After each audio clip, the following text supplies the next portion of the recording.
BJP মুখ্যমন্ত্রী মুখ শুভেন্দু জল্পনা উস্কে দিলেন শ্রমিক মেসিকাণ্ডে ক্ষত এখনো ভুলতে পারেনি যুব ভারতী। মুখ পুড়েছে গোটা বিশ্বের কাছে। বছর ঘুরলেই আবার টি-20 বিশ্বকাপ ম্যাচ রয়েছে কলকাতাতেও, কিন্তু ইডেনের নিরাপত্তার ব্যবস্থা নিয়ে কি ভাবছে কলকাতা পুলিশ?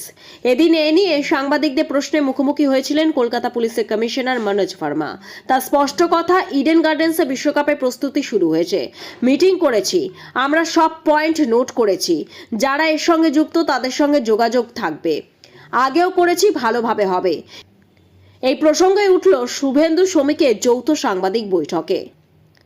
কিন্তু শ্রমিক সভাপতির দায়িত্ব পাওয়ার পর এভাবে শুভেন্দুর সঙ্গে একযোগে সাংবাদিক বৈঠক শেষ কবে হয়েছিল তা যদিও মনে করতে পারছেন না রাজনীতির কারবারিরা। বিরোধী শিবিরের দুই তাবড় নেতাই এদিনও যুব ভারতী কাণ্ড নিয়ে অরূপ বিশ্বাস থেকে রাজ্য পুলিশের বিরুদ্ধে তীব্র কটাক্ষবাণ শানাতে থাকেন। সেখানে ইডেনের বিশ্বকাপ ম্যাচের প্রসঙ্গে কলকাতা পুলিশের প্রস্তুতি কথা উঠতেই বিধানসভার বিরোধী দলনেতা শুভেন্দু অধিকারীকে পাশে নিয়ে ইঙ্গিতপূর্ণ মন্তব্য করলেন বঙ্গ বিজেপির রাজ্য সভাপতি শ্রমিক ভট্টাচার্য। কলকাতা পুলিশের বৈঠক প্রসঙ্গে তাৎপর্যপূর্ণভাবে শ্রমিক বলেন, জুন মাসে এই বৈঠক আবার হবে। বিরোধী দলনেতাকে সেখানে উপস্থিত থাকতে দেখবেন। রাজ্যে ইতিমধ্যেই ভোটের দামামা বেজে উঠেছে। কোমর বেঁধে ময়দানে নেমে পড়েছে সব রাজনৈতিক দলই। রাজনৈতিক বিশ্লেষকদের বড় অংশ বলছে, শ্রমিক যে সময় কথা বলছেন সে সময় তো রাজ্যের নতুন সরকার তৈরি হয়ে যাওয়ার কথা। জয়ের ব্যাপারে তিনি কি 100% নিশ্চিত? তাহলে কি শুভেন্দু অধিকারী হচ্ছে বিজেপির মুখ্যমন্ত্রী পদপ্রার্থী? শ্রমিকের মন্তব্যেই বাড়ছে জল্পনা। সাংবাদিকদের প্রশ্ন ধেয়ে গেলেও শ্রমিক যদিও ততক্ষণে বলে দিয়েছে, বিজেপি কোনো মুখোশের রাজনীতি করে না। যে মন্ত্রিসভা গঠিত হবে সেখানে বিরোধী দলনেতা শুভেন্দু অধিকারী নিশ্চিতভাবেই থাকবেন। অর্থাৎ জয়ের ব্যাপারে তারা নিশ্চিত, কিন্তু শুভেন্দু কি মুখ? হাসি মুখে শ্রমিককে তখন বললেন, উনি তো পুলিশের সঙ্গে লড়াই করেন, তাই পুলিশের লোকেদের চেনেন, ওরাও চেনে, তাই ওই কথা বলেছি। তবে বৈঠক যে তিনি করছেন তা কালের নিয়মে লেখা হয়ে গিয়েছে। পাশে বসে হাসি মুখে শুভেন্দু শুধু বলেন, ওটা বলা আসলেই সিম্বলিক। শিশু চিকিৎসার নামে মাকে ধর্ষণ, গ্রেফতার হাতুড়ে ডাক্তার। ঝাড়খণ্ডের পালামৌ জেলা থেকে এক লজ্জাজনক ঘটনা সামনে এসেছে। পুলিশ সোমবার জানিয়েছে, ছত্তরপুর থানা এলাকায় এক হাতুড়ে ডাক্তার এক 26 বছর বয়সী মহিলাকে তার সন্তানের সামনে ধর্ষণ করেছে বলে অভিযোগ উঠেছে। পুলিশের দেওয়া তথ্য অনুসারে গত 5ই ডিসেম্বর ওই মহিলা তার শিশু সন্তানকে ঠান্ডা লাগা ও সর্দি কাশির চিকিৎসার জন্য ছত্তরপুর থানা এলাকার একটি ক্লিনিকে নিয়ে গিয়েছিলেন। হাতুড়ে ডাক্তারটি তখন মহিলাকে জানায় শিশুটি স্টিম বা ভাপ নেওয়ার দরকার। এই কথা বলে সে মহিলাকে ক্লিনিকের কাছেই অবস্থিত তার বাড়িতে আসতে বলে। পুলিশ আরও জানিয়েছে, মহিলা তার সন্তানকে নিয়ে ওই চিকিৎসকের বাড়িতে প্রবেশ করার সঙ্গে সঙ্গে ডাক্তারটি দরজা বন্ধ করে দেয় এবং শিশুটির সামনেই মহিলাটিকে ধর্ষণ করে বলে অভিযোগ। ঘটনাটি 5ই ডিসেম্বরে হলেও পুলিশকে রবিবার এই বিষয়ে জানানো হয়। অভিযোগ পাওয়ার পর পুলিশ দ্রুত ব্যবস্থা নেয় এবং অভিযুক্ত হাতুড়ে ডাক্তারটিকে গ্রেফতার করেছে। লড়াই চাইলে দরজা খোলা, আইএসএফ কে পাশে চান হুমায়ুন। কি বলছেন নওশাদ? 22শে ডিসেম্বর নতুন দল ঘোষণা করতে চলেছেন তিনি। সাসপেন্ড হওয়ার পরই কাউকে তোয়াক্কা না করে ঘোষণা করে দিয়েছেন হুমায়ুন কবির। হুঙ্কার ছেড়েছেন, পরের ভোটে তার দলের ওপর অনেক কিছু নির্ভর করবে। হুমায়ুনের ঘোষণা ছিল, বিজেপি দল সাম্প্রদায়িক রাজনীতি করে, তাদের বিরুদ্ধে লড়ব। তৃণমূলে তোলাবাজি করা নেতাদের বিরুদ্ধেও লড়ব। আম জনতা ফয়সালা দেবে। আত্মবিশ্বাসের সঙ্গে বলেছিলেন, আমার দলের সমর্থন ছাড়া কেউ মুখ্যমন্ত্রী হতে পারবে না। নতুন দলে আত্মপ্রকাশের আগে নিজেকে কিং মেকার বলে দাবি করেছিলেন ভরতপুরের বিধায়ক। এবার তার কথায় অন্য দলের কাছে সমর্থন প্রত্যাশার সুর। বলছেন, তৃণমূল বিজেপির বিরুদ্ধে লড়তে চাইলে যে কোনো দলের জন্যই তার দলের দরজা খোলা। তবে কি নওশাদ সিদ্দিকী আইএসএফ এর সঙ্গে জোট করতে চাইছেন হুমায়ুন? তাদের সঙ্গে যোগ দিয়ে আরো বৃহত্তর লড়াইয়ের পথে হাঁটতে চাইছেন, নাকি তিনি পুরো মুসলমান সমাজকে তার পাশে চাইছেন? হুমায়ুন খুলে রাখলেন সব সম্ভাবনার দরজায়। বলেন, বাম কংগ্রেস হোক বা আইএসএফ, যারাই তৃণমূলকে ক্ষমতাচ্যুত করতে চায়, যারা বিজেপিকে ক্ষমতায় আসতে দিতে চায় না, তারা সকলেই সঙ্গে আসতে পারেন। হুমায়ুন আরও একবার হুঁশিয়ারি দিয়ে বলেন, পশ্চিমবঙ্গে আগামী বিধানসভা ভোটে তিনি 135টি আসনে প্রার্থী দেবেন। তিনি প্রত্যয়ী লড়ে 70 থেকে 90টি আসনে জয়ের বিষয়ে। ফের একবার দাবি করলেন, আগামী ভোটে তিনি নির্ণায়ক শক্তি হয়ে উঠতে পারে তার নতুন দল। এদিকে হুমায়ুনের বার্তায় নওশাদ সিদ্দিকীর সতর্ক উত্তর, কেউ দল করতেই পারেন। নির্বাচন কমিশনের খাতায় 2000-এরও বেশি নথিবদ্ধ রাজনৈতিক দল আছে, কিন্তু তারা কি ভাবনা সামনে রেখে এগোচ্ছেন, কি কাজ করতে চায়, কি এজেন্ডা, সেটা আগে দেখে নেবেন তারা। এছাড়া তিনি সতর্কও করে দিলেন, নানা দল হওয়ার কারণে ভোট ভাগ হয়ে তৃণমূল বা বিজেপি যেন লাভবান না হয়ে যায়। এর আগেও হুমায়ুন কবির আসাদুদ্দিন ওয়াইসির মিমের জোট করবে বলে ঘোষণা করেন। দাবি করেন সময় পেলে হায়দ্রাবাদে যাবেন। মিমের পাশাপাশি হুমায়ুন কবির জোট করার জন্য আমন্ত্রণ জানান আইএসএফ, এমনকি বাম কংগ্রেসকেও। তবে লক্ষ্য একটাই, হুমায়ুনের কথা একমাত্র লক্ষ্য বিজেপিকে বাংলায় ক্ষমতায় আসতে না দেওয়া আর আরএসএস মার্কা মুখ্যমন্ত্রীকেও ক্ষমতাচ্যুত করা। বিজেপি শাসিত ওড়িশায় বাঙালিদের অত্যাচার, কলকাতায় মিছিল। ওড়িশায় বাঙালিদের উপরে অত্যাচারের যে অভিযোগ উঠেছে তা নিয়ে পথে নামল জাতীয় বাংলা সম্মেলন। ওড়িশার মালকানগিরি থেকে বাঙালিদের একাংশকে বিতাড়ন করার অভিযোগ উঠেছে। তার প্রতিবাদে মঙ্গলবার ধর্মতলা থেকে মিছিল শুরু হয়। উৎকল ভবন পর্যন্ত যায় মিছিল। সেখানে উৎকল ভবনে অধিকর্তার হাতে স্মারকলিপি তুলে দেওয়া হয়। বিষয়টি নিয়ে জাতীয় বাংলা সম্মেলনের সভাপতি সিদ্ধব্রত দাস বলেছেন, আমরা ওড়িশার বিজেপি সরকারকে স্পষ্টভাবে জানিয়ে দিতে চাই, বাঙালিরা দুর্বল নয়। অবিলম্বে মালকানগিরি সহ ওড়িশার প্রতিটি প্রান্তে বাঙালিদের নিরাপত্তা সুনিশ্চিত করতে হবে এবং এই বিদ্বেষমূলক প্রোফাইলিং বন্ধ করতে হবে।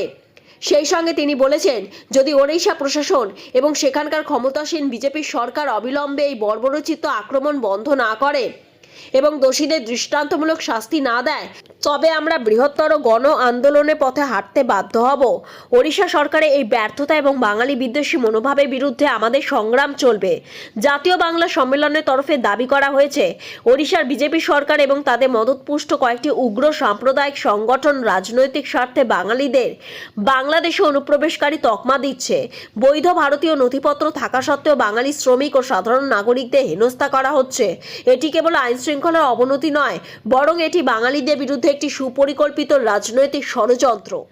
ঢাকায় ভারতীয় ভিসা কেন্দ্র বন্ধ করে রাখার সিদ্ধান্ত, বাংলাদেশের সঙ্গে সম্পর্কের অবনতি বাড়ছে উদ্বেগ। ঢাকায় ভারতে ভিসা আবেদন কেন্দ্র বন্ধ রাখার সিদ্ধান্ত নিরাপত্তা সংক্রান্ত পরিস্থিতির কথা মাথায় রেখে এমন সিদ্ধান্ত বলে খবর। বাংলাদেশের রাজধানীতে যমুনা ফিউচার পার্কে অবস্থিত ভারতে ভিসা সংক্রান্ত যাবতীয় কাজকর্ম সেখান থেকে পরিচালিত হয়, কিন্তু বর্তমান পরিস্থিতিতে সেটি বন্ধ করে দেওয়ার সিদ্ধান্ত নেওয়া হয়। আপাতত সাময়িকভাবে এই সিদ্ধান্ত নেওয়া হয়েছে বলে জানা যাচ্ছে। গত বছর শেখ হাসিনা সরকারের পতনের পর থেকে যত সময় এগিয়েছে ভারত ও বাংলাদেশের সম্পর্কে অবনতি হয়েছে। বাংলাদেশ থেকে লাগাতার ভারত বিরোধী মন্তব্য উড়ে আসছে। ভারতকে নিশানা করে ঘৃণা ছড়ানো হচ্ছে। মৌলবাদী ভাষণও শোনা যাচ্ছে লাগাতার। শুধু তাই নয়, ভারতের সার্বভৌমত্ব নিয়েও উস্কানিমূলক মন্তব্য করা হচ্ছে। এমনকি সম্প্রতি ঢাকায় ভারতীয় হাইকমিশনকে লক্ষ্য করে উস্কানিমূলক মন্তব্য শোনা যায়। সেই নিয়ে দিল্লিতে বাংলাদেশের হাইকমিশনার মোহাম্মদ রিয়াজ হামিদুল্লাহকেও তলব করা হয়। বাংলাদেশের বিভিন্ন রাজনীতিক যেভাবে ভারত বিরোধী মন্তব্য করছেন, ভারতের বিরুদ্ধে উস্কানিমূলক মন্তব্য করে চলেছেন, সেই নিয়ে কূটনৈতিক স্তরে প্রতিবাদ জানানো হয়। আর তারপরই ঢাকায় ভারতীয় ভিসা কেন্দ্র বন্ধের সিদ্ধান্ত। বিবৃতি দিয়ে বলা হয়, বর্তমান নিরাপত্তা পরিস্থিতি দেখে সকলকে জানানো হচ্ছে যে যমুনা পার্কে ভারতীয় ভিসা কেন্দ্র আজ দুটোই বন্ধ থাকবে। আবেদনপত্র জমা দেওয়ার কথা ছিল যাদের, তাদের পরবর্তী তারিখ জানিয়ে দেওয়া হবে। বাংলাদেশে ভারতে মোট 16টি ভিসা কেন্দ্র রয়েছে। সেখান থেকে বছরে প্রায় 22 লক্ষ ভিসা ইস্যু করা হয়। সেই ভিসা নিয়েই ভারতে পা রাখেন বাংলাদেশি নাগরিকরা। কেউ চিকিৎসা করাতে এদেশে আসেন, কেউ আবার ব্যবসার প্রয়োজনে। বাংলাদেশ থেকে ভিসার আবেদন গ্রহণ করার ক্ষমতা একমাত্র স্টেট ব্যাংক অফ ইন্ডিয়ার রয়েছে। ফের শিক্ষক নিয়োগে দুর্নীতি, 313 শিক্ষকের চাকরি বাতিলের নির্দেশ দিলেন বিচারপতি বিশ্বজিৎ বসু। আবার চাকরি গেল 313 শিক্ষকের। পশ্চিমবঙ্গে জিটিএ নিয়ন্ত্রণাধীন অঞ্চলে বেআইনিভাবে শিক্ষক নিয়োগের অভিযোগে দায়ের হয়েছিল মামলা।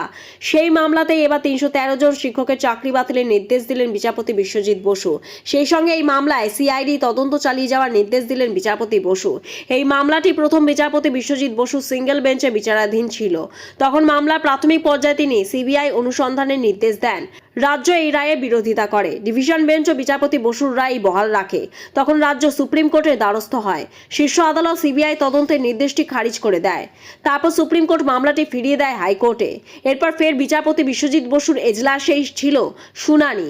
বুধবার বিচারপতি বলেন, এই শিক্ষকদের বেতন বন্ধ করা উচিত। যাদের শিক্ষাগত যোগ্যতা নিয়েই প্রশ্ন, তাদের ভার রাজ্য কেন বহন করবে? এদের শিক্ষাগত যোগ্যতা কি? এই বলে তিনি এই 313 জনের চাকরি বাতিলের রায় দেন। সঙ্গে বলেন, অভিযোগের সিআইডি তদন্ত করবে। পাহাড়ে জিটিএ নিয়ন্ত্রণাধীন অঞ্চলে বেআইনিভাবে 3 শতাধিক শিক্ষকের নিয়োগ নিয়ে মামলা হয়। এই মামলাতেও নাম জড়িয়েছিল প্রাক্তন শিক্ষামন্ত্রী পার্থ চট্টোপাধ্যায়ের।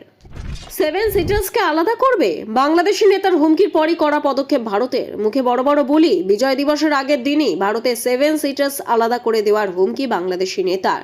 চুপ করে থাকলো না ভারতও, বিদেশ মন্ত্রকের তরফে তলব করা হলো বাংলাদেশের হাই কমিশনারকে।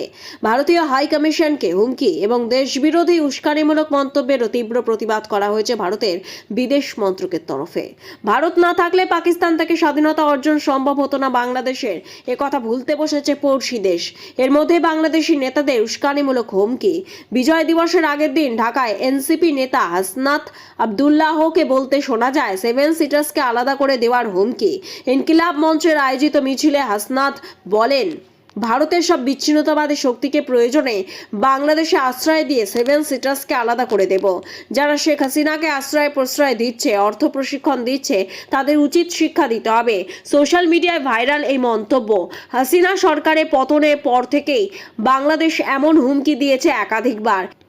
এমনকি অন্তর্বর্তী সরকারের প্রধান মোহাম্মদ ইউনূসও সেভেন সিটার্সকে নিয়ে এই ধরনের মন্তব্য করেছেন। ঢাকায় ভারতীয় হাইকমিশনারকে হুমকি দেওয়া হয়েছিল, এবার তার পাল্টা জবাব দিল বিদেশ মন্ত্রক। বাংলাদেশে হাইকমিশনার মোহাম্মদ রিয়াজ হামিদুল্লাহকে তলব করা হয়েছে।